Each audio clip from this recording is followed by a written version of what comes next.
A 42-year-old man presents to the ER for alcohol toxicity. While taking the history, the nurse discovers that he drinks on average 1/5 of vodka per night, and often must drink an additional 6 to 12 ounces to get a good buzz. When he doesn't drink, he experiences tremors and feels unwell until he is able to drink again. When asked if he would like to quit drinking, he states that he has tried unsuccessfully several times over his life. He knows that he needs to get control over his drinking because it is seriously impairing his relationship with his husband and their 13-year-old daughter. According to the Diagnostic and Statistical Manual of Mental Disorders, 5th edition, DSM-5, this patient can be considered to have which of the following conditions? A. Substance dependency. B. Substance addiction. C. Substance abuse. D. None of these.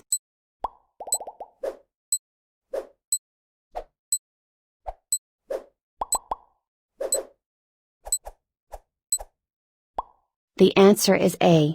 Substance dependency. The symptoms described by this patient put his alcohol use in the category of substance dependency, according to the DSM-5, a more severe form of abuse than substance addiction. The criteria for this condition are: tolerance, withdrawal, unintentional excesses in consumption, persistent desire or unsuccessful efforts to reduce or control substance use. A great deal of time is spent to get, use, or recover from the substance. Interference with social life. The substance use is continued despite knowledge problems caused by use. Prolonged alcohol abuse can result in a severe deficiency in what vitamin? A. Vitamin C. B. Thiamine, B1. C. Niacin, B3. D. Folate.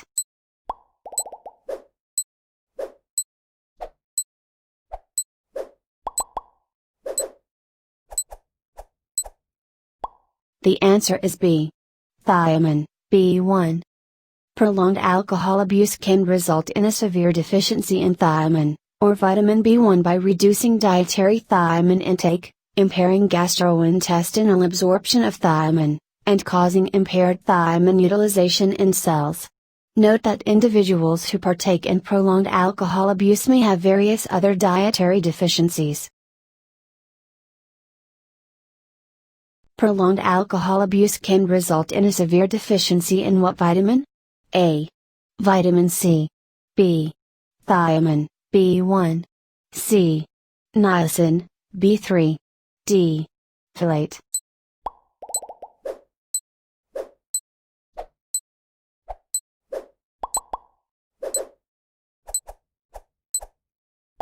The answer is A. Delirium tremens. Delirium tremens, DT, is a rapid onset of confusion seen during alcohol withdrawal. The symptoms of DT include altered mental status, autonomic instability, and even seizures. DT is also characterized by hallucinations such as the sensation of something crawling on the patient. DT is the most severe consequence of withdrawal and can be fatal if untreated. The client in the termination phase of the nurse-client relationship is being very confrontational. How should the nurse interpret this behavior? A. The patient should be admitted to the hospital. B. This behavior is common for a client in the termination phase. C. The nurse has done something to offend the client. D. The treatment should revisit the working phase.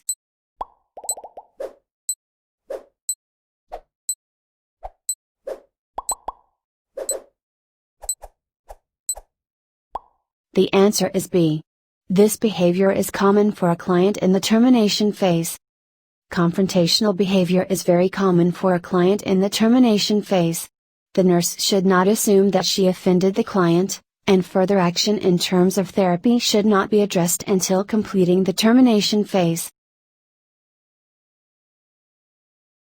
The nurse is in the orientation phase of the nurse-client relationship where the client has been sexually assaulted.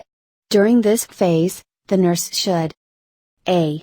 Explore personal ideas, stereotypes, and biases that might affect the nurse-client relationship. B.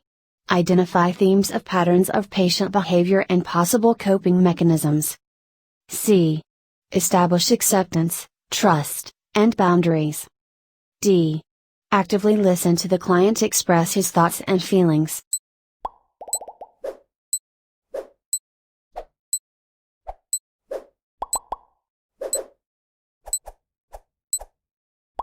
The answer is C.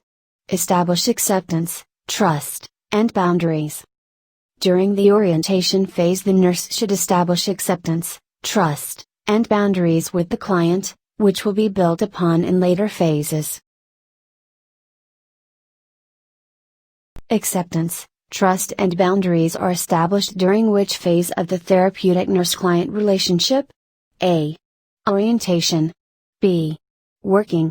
C. Pre-interaction. D. Termination.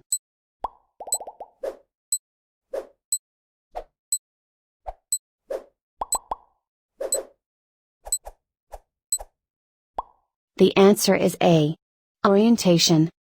Acceptance, trust, and boundaries are established in the orientation phase of therapy. Identify the disorder that presents the following signs and symptoms: numbness, paralysis, loss of vision, or other neurological symptoms after a traumatic or stressful event, without any identifiable medical cause. A. Conversion disorder. B. Bipolar disorder. C. Schizophrenia. D. Stiff person syndrome.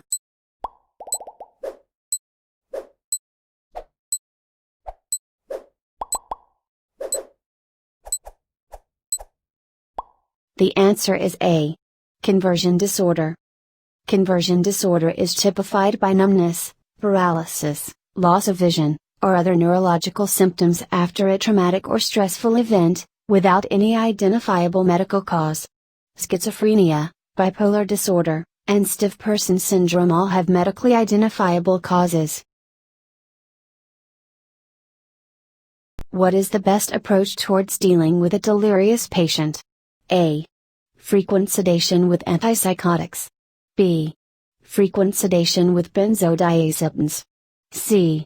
Frequent reorientation to time, place, and name. D. Frequent 4-point restraints.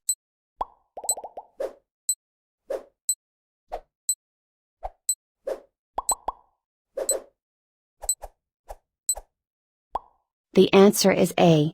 Frequent reorientation to time, place, and name.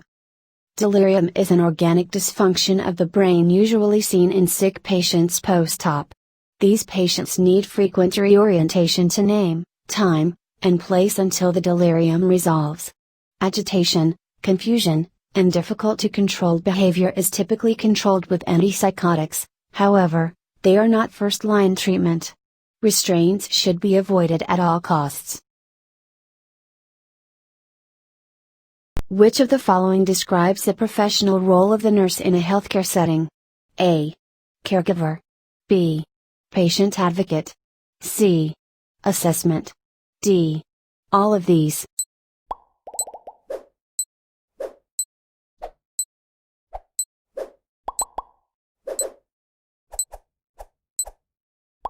The answer is D. All of these. All of these are important professional roles of the nurse in a healthcare setting. You are a new nurse taking care of a patient with congestive heart failure. You see an order to administer 500 milliliters of 0.9% normal saline over 6 hours. Later on in your shift, you realize that you mistakenly administered 2000 milliliters of 0.9% normal saline over 2 hours, and now the patient is slightly short of breath. Which of the following is the most appropriate next step? A. Do not tell anyone of the error since the patient is stable. B. Immediately inform the covering physician. C. Immediately contact your hospital's safety oversight committee. D. Immediately administer furosemide to diurese the patient. E. Ask your co-nurses whether or not to inform the covering physician.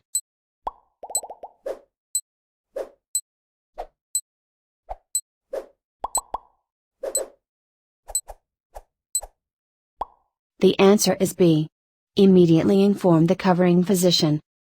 In this case, a medical error was committed, and the most appropriate immediate course of action is to let the patient's covering physician know, so that they can determine what effect this may have on the patient, assess the patient, and determine what, if any, immediate intervention needs to be performed to ensure that the adverse effect on the patient is minimized. While it is possible in this case, given that the patient has congestive heart failure, and that they may have been fluid overloaded by the administration of excess fluids, that they will need to be diuresed with furosemide, this medication cannot be administered without the order of the covering physician, and it would be inappropriate to administer furosemide without their orders. While your hospital's Safety Oversight Committee may ultimately need to be informed of this incident, the most immediate priority is patient safety, and as such, the patient's physician should be notified of the medical error before anyone else so that they can best manage any immediate consequences of the error. It would be highly inappropriate to not inform anyone of the error, as an unintended dose of 4 fluids was administered, and this can be dangerous in a patient with congestive heart failure. Any delay, whether due to not telling anyone, or to conferring with co-nurses, in informing the supervising physician would be inappropriate and potentially dangerous to the patient.